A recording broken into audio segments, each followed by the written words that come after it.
In previous videos, I talked about the Tuatha De Danann, who were considered supernatural, angelic-like beings who came to Ireland. I talked about Grimes' archetype, sharing that archetype, and also associated them to some of Shakespeare's writings, such as Midsummer Night's Dream, The Lord of the Rings by Tolkien, another Brit, and also the current royals. And these Tuatha are also referred to as the Shining Ones, which describes their Nephilim origin.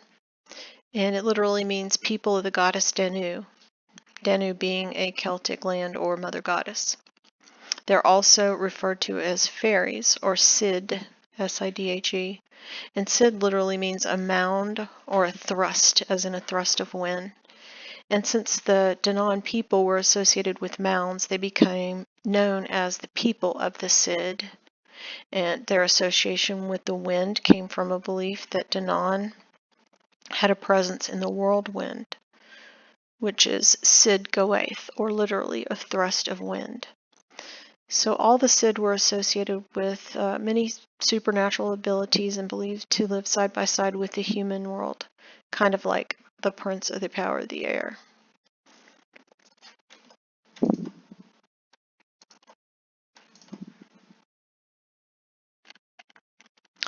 And these are the same people who are beings that were thought to have built the fairy mounds or dolmens. And I also had talked about the idea that previous people and even the current druid and Wicca types and others will gather in and or around these mounds because they want to be surrounded by these supernatural beings, dead beings, and that they get supernatural power from that. Then I made a correlation to Westminster Abbey, where the royals have their weddings, coronations, so-called church, and other functions or rituals. And the fact that there are 3,300 people buried there in Westminster Abbey. Most are royals that are buried there and their relatives, but the other cohorts that are buried there are people who support the Nephilim agenda, such as scientists or so-called scientists like Darwin, Newton, Hawking. But the other major group of people or cohorts that are buried there at Westminster, besides the royal relatives and so-called scientists, are British literary people, writers, poets, playwrights from the past and even current ones. And thinking about this and some of the literary types buried there, mostly in an area called the Poets' Corner of Westminster Abbey, and why they would be buried there, I thought about this. Propaganda back before TV and movies was literary. It was poems, plays, like Shakespeare, who is said to be Francis Bacon, who was a British Freemason, and he had a literary club that I think did all that Shakespeare playwriting. And then the propaganda became cinema, and then TV. And you've got Disney, who was a Freemason and Rosicrucian, and he made all these kids' movies about prince and princesses as propaganda. So we're all conditioned to think this is kind of great, you know, these fairy tales, and look up to prince and princesses and want to be them when we're a little kid and all that kind of stuff. But before these movies and TV, before that it was books, just books and play that they used as propaganda. And there's so many books considered as classics that we've all been encouraged to read and revere by these British authors, aren't they? Like Tragedy and Hope by Quigley, who's all in support of the New World Order globalist takeover. All the Shakespeare's plays, books by Blake, Dickens, Lewis, Tolkien, Kipling, all considered as classics that we're encouraged to read. And here's one poem by William Blake called O Jerusalem. And these are all Brits, by the way. But O Jerusalem, let's read it because he's buried there at Westminster Abbey. And his poem is used as the alternative national anthem of Britain. So what does it say?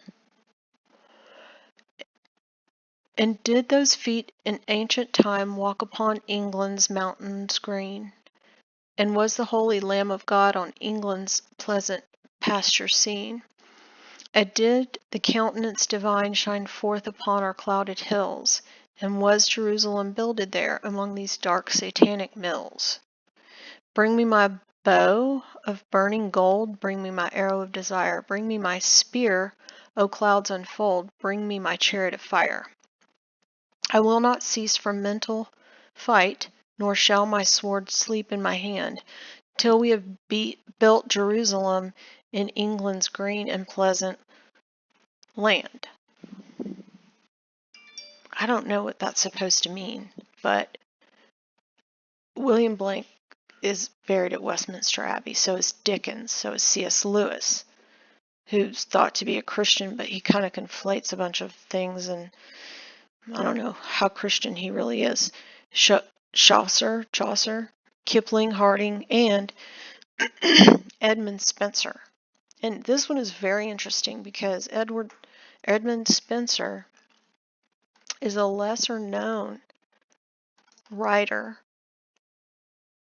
or literary person from the 1500s, and he's buried there, and he's author of The Faerie Queen, which is dedicated to Elizabeth I.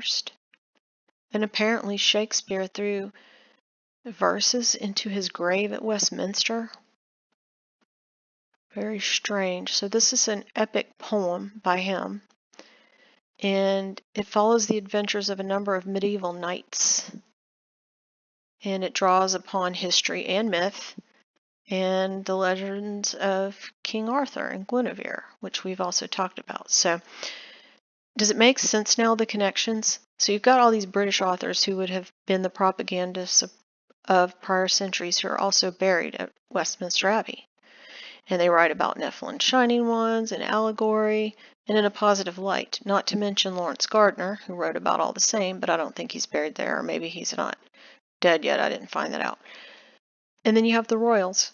And well, they're surrounded by all these dead people when they get married and coronated and they go to church, so-called.